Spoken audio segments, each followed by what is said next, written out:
Good afternoon, Virgo. Mm. To everyone who has been showing up here, leaving your comments, sharing your energy with me, thank you. Genuinely, I read what you write. I see the ones who come back every time, and I see the ones who are here for the first time today. Whether you have been with me for months or you just found this space 5 minutes ago, you are welcome here. You belong here. And whatever brought you to this particular video today, I do not think it was random. So stay with me. Because this one hit different when it came through.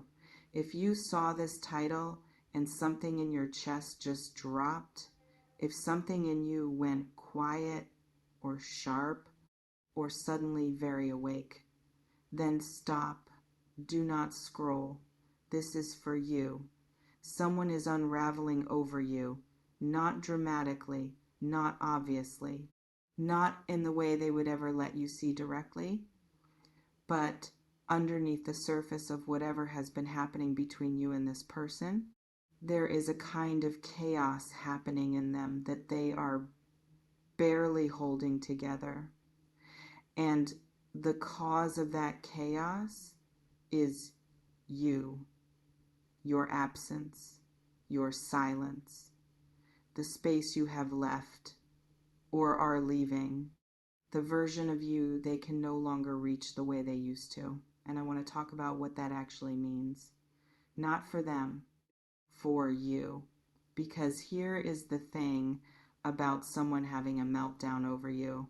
It says nothing about your worth that you did not already know, but it says everything about theirs, about where they are, about what they have been doing or not doing with the connection they had with you, about the choices they made when they thought they could afford to make them, about the way they treated something precious like it would always be there, like it was a given, like you were not the kind of person who would eventually stop waiting. And now they know, or they are beginning to know that you are exactly that kind of person.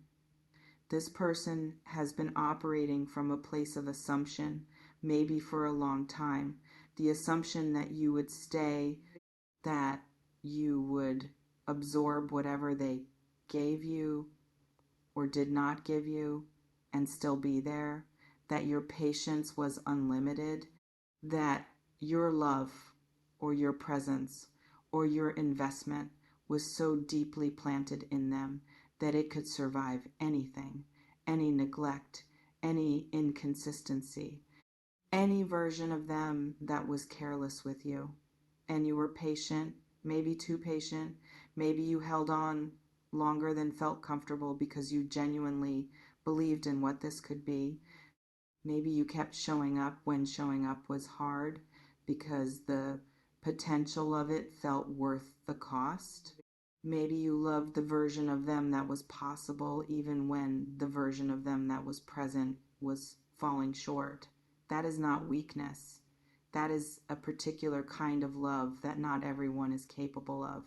A love that holds space for someone's becoming even when their current behavior does not earn it. But there is a limit to that kind of love, and you found it, or you are finding it. And the finding of that limit, the moment you stopped absorbing, stopped adjusting, stopped making yourself smaller to fit the shape of what they were offering, that is what broke something open in them, because they threw their other toys out of the pram. And I want to sit with that image for a moment. What it suggests is not strength. What it suggests is a person who, when they could not have exactly what they wanted, exactly when they wanted it, responded by disrupting everything around them, by pushing away other things, other people, other options, not from a place of genuine clarity or growth, but from a place of panic, from the sudden and terrifying realization that what they actually want is you. and only you. And that realization came at the exact moment it became unclear whether they could still have you. That is not a love confession. Not yet. That is a reaction. And reactions and decisions are very different things. I want you to hold that distinction carefully.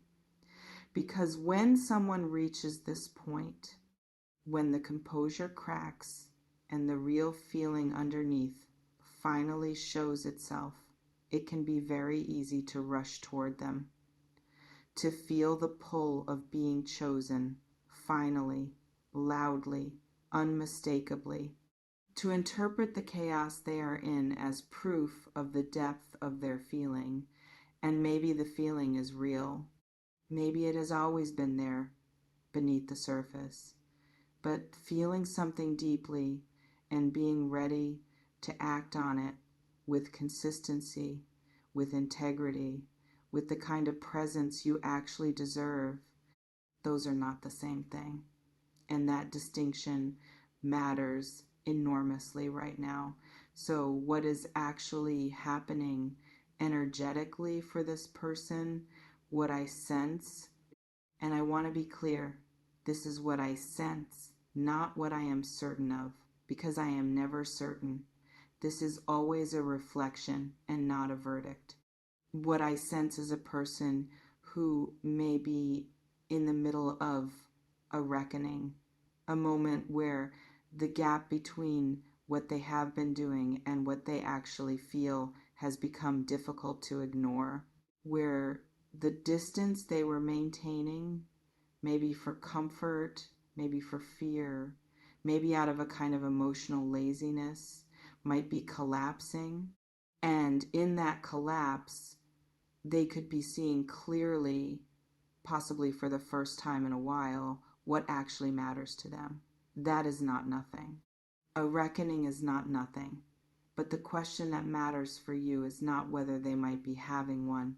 The question is what they do with it. Does this resonate with where you are right now?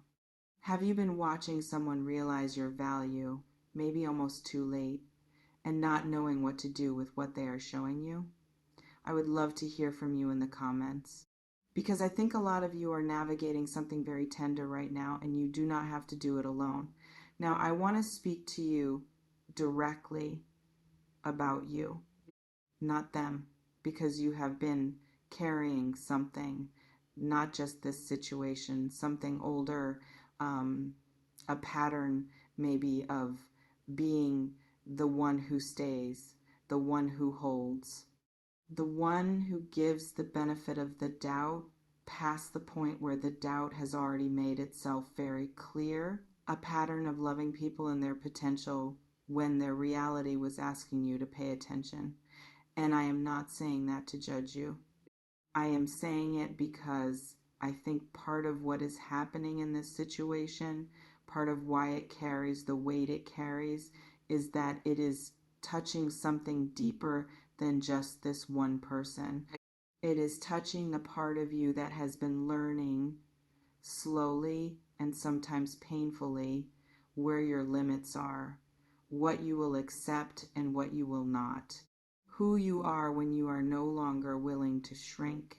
And that part of you, that part is getting stronger. I feel it even through this, even in the fact that you are here sitting with this, rather than simply running back to them without question.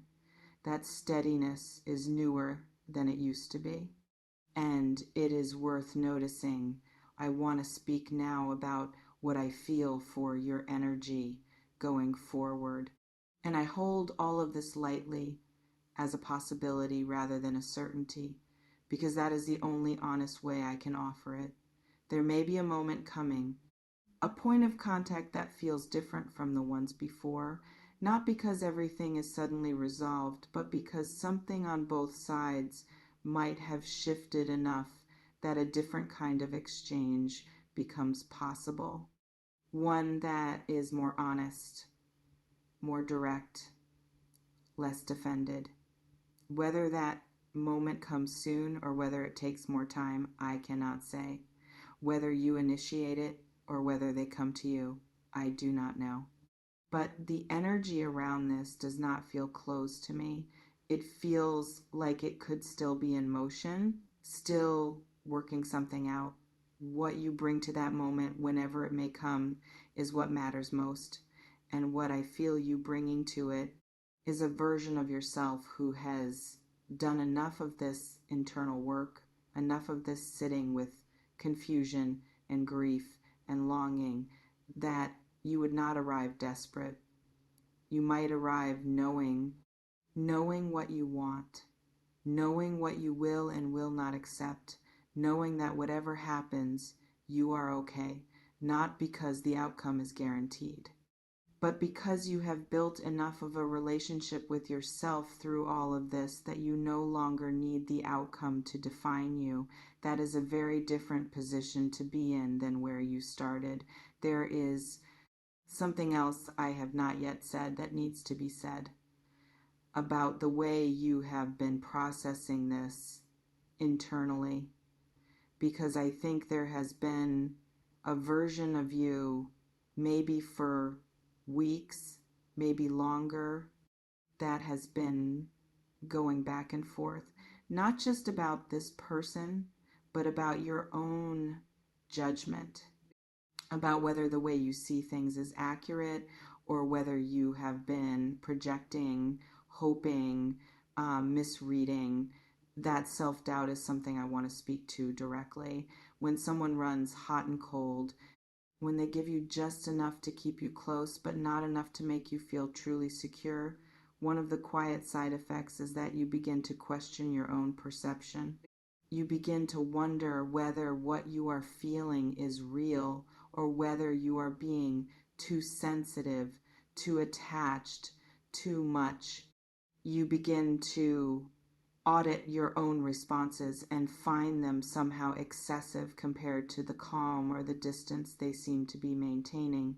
And that constant internal questioning of your own reality is exhausting, and it is not yours to carry. The confusion you have felt is not a reflection of your instability. It is a natural response to being in something inconsistent. When the input is inconsistent, the response is confusion. That is not weakness. That is cause and effect.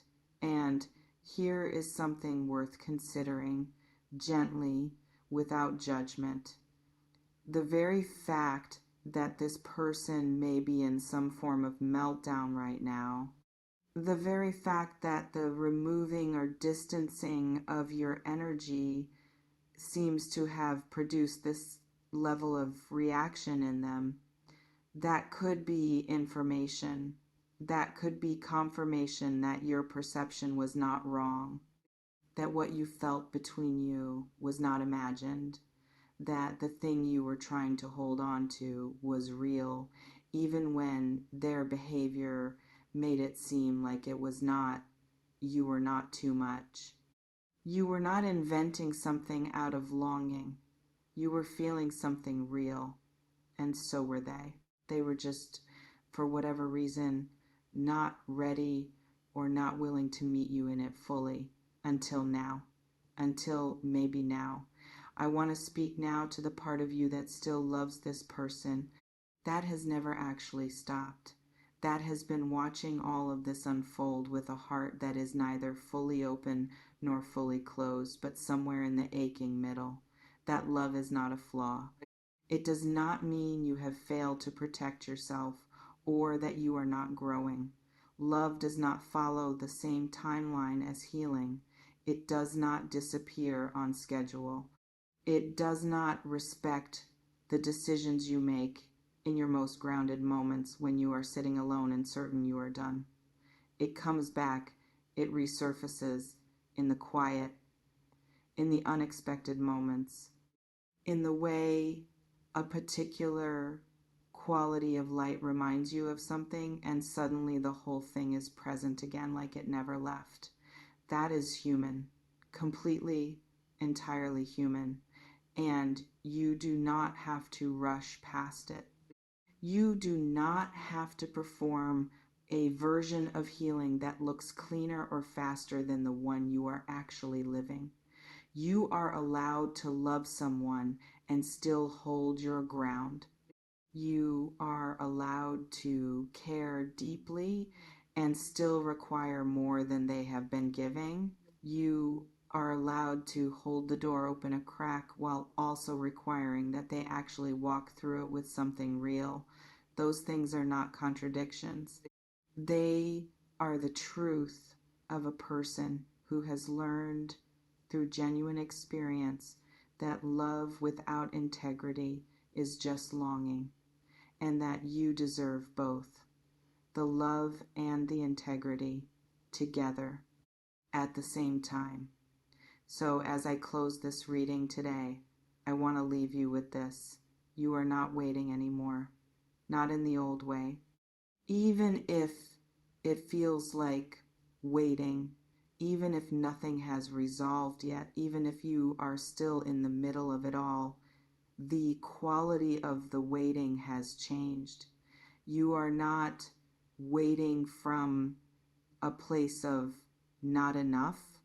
You are maybe for the first time waiting from a place of knowing your own value well enough to require that it be matched.